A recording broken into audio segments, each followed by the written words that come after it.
Assalamualaikum warahmatullahi wabarakatuh. Eh, Selamat sore.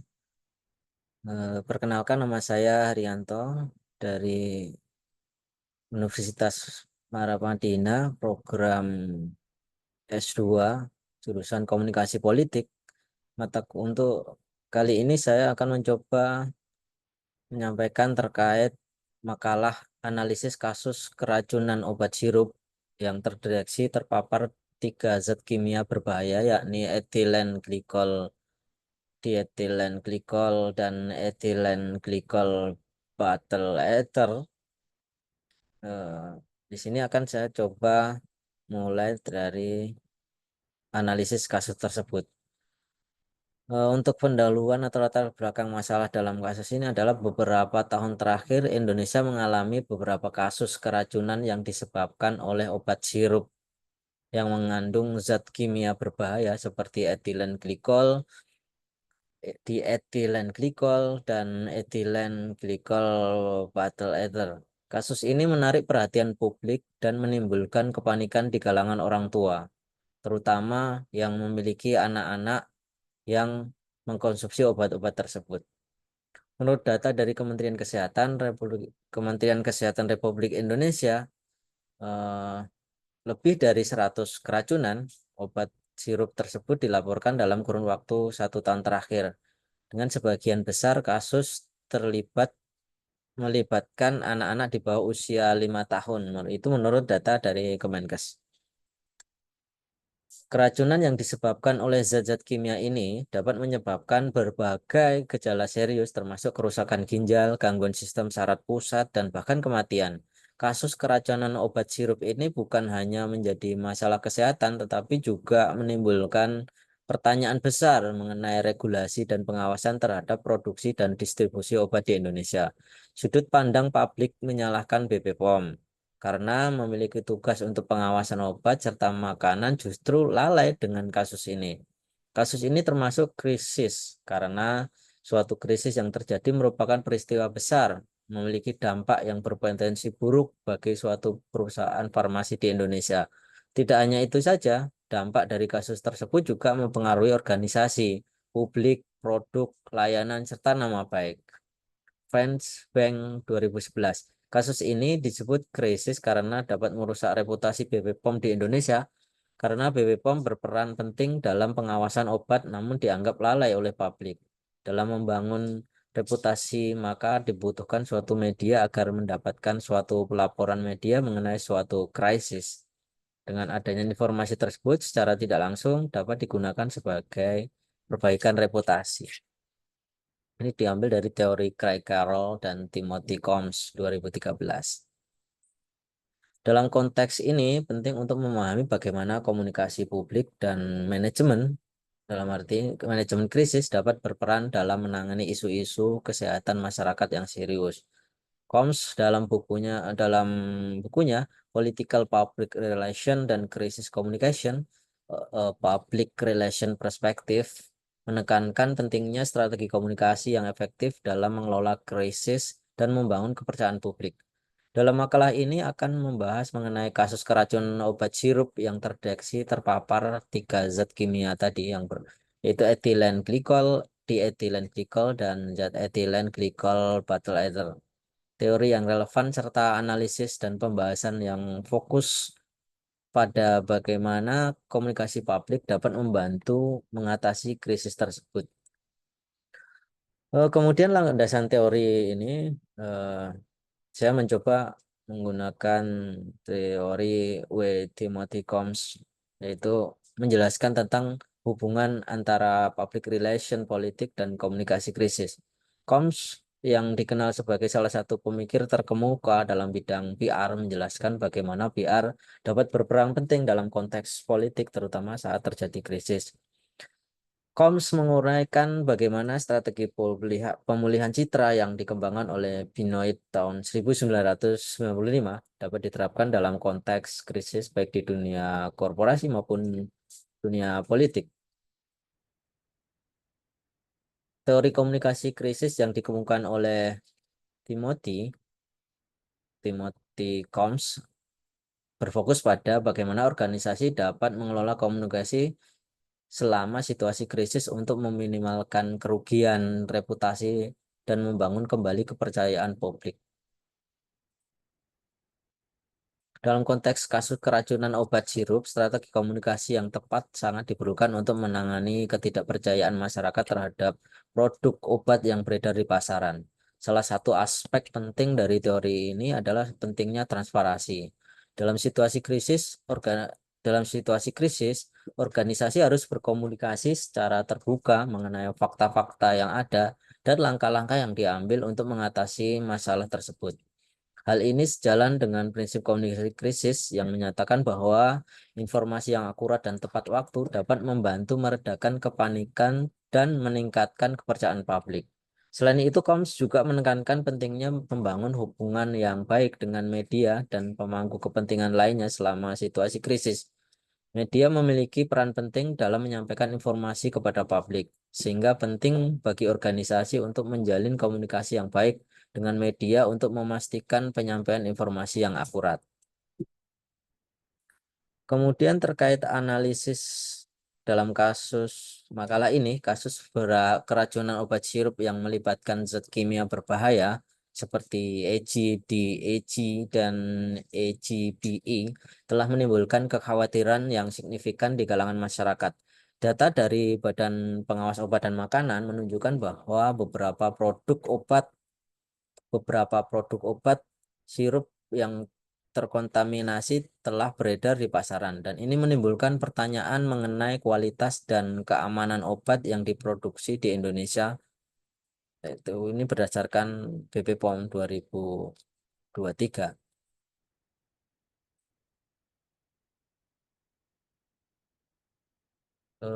Selama krisis ini pemerintah Indonesia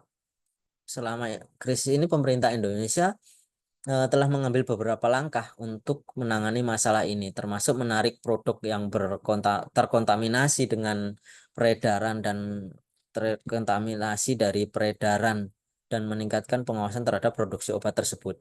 Namun banyak kritik yang muncul terkait dengan lambatnya respon pemerintah dalam menangani krisis ini. Hal ini menunjukkan bahwa komunikasi yang efektif sangat penting dalam menangani krisis kesehatan masyarakat.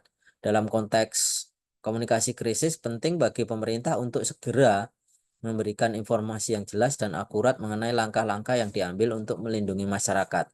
Koms menekankan bahwa komunikasi yang transparan dapat membantu meredakan kepanikan dan meningkatkan kepercayaan publik.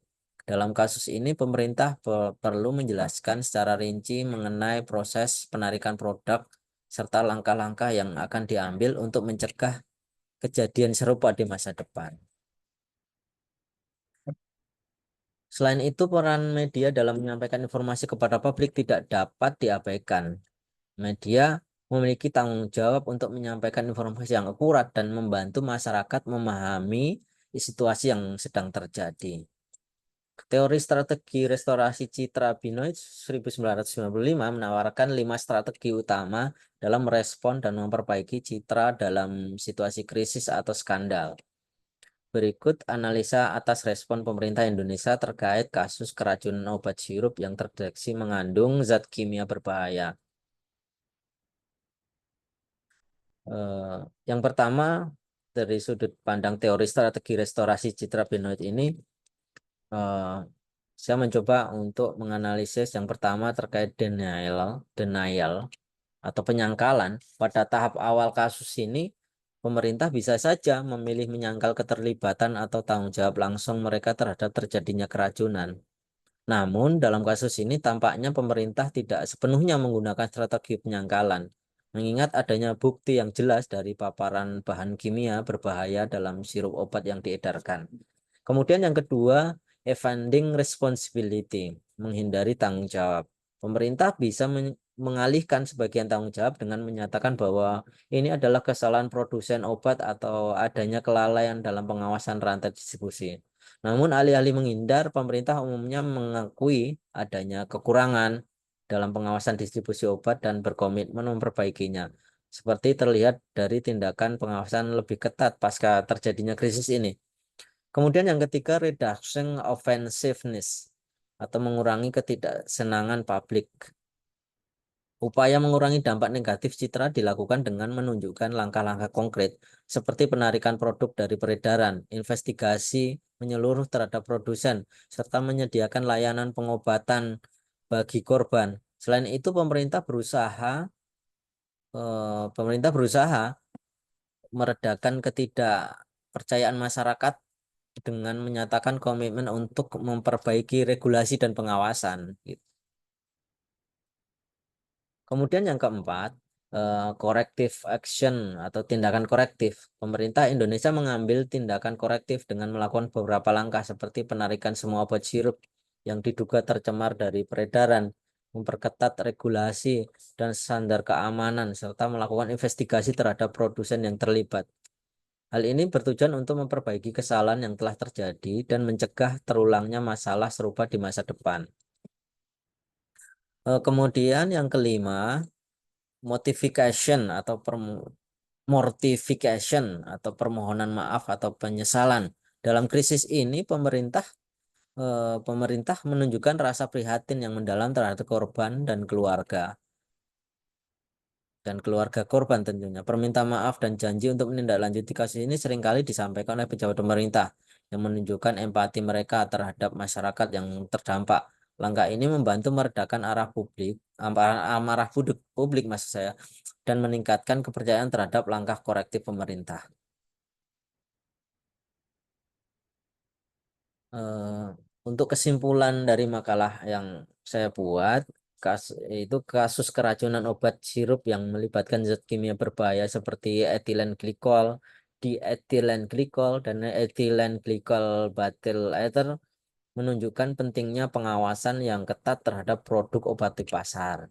Keracunan yang disebabkan oleh zat-zat ini tidak hanya menimbulkan dampak kesehatan yang serius, tetapi juga mengganggu kepercayaan masyarakat terhadap sistem kesehatan dan regulasi yang ada.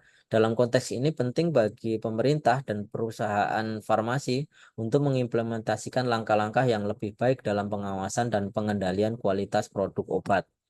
Teori komunikasi krisis dikembangkan oleh W. Timothy Combs memberikan panduan yang berguna dalam menangani situasi krisis seperti ini.